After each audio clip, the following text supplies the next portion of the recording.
In this video I will show you how to play Resident Evil 4 in full screen. You will go to the setup tool in the game folder and open it and change the number next to full screen to 1. If it is 0 at your setup tool, you will change it to 1. Then you will see if the size X and Y are not valued at 1920 and 1080. You will change them to those values as you see.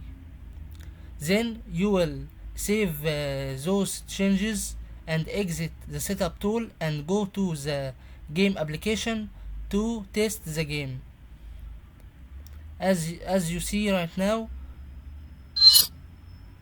the game became in full screen and the problem was successfully solved.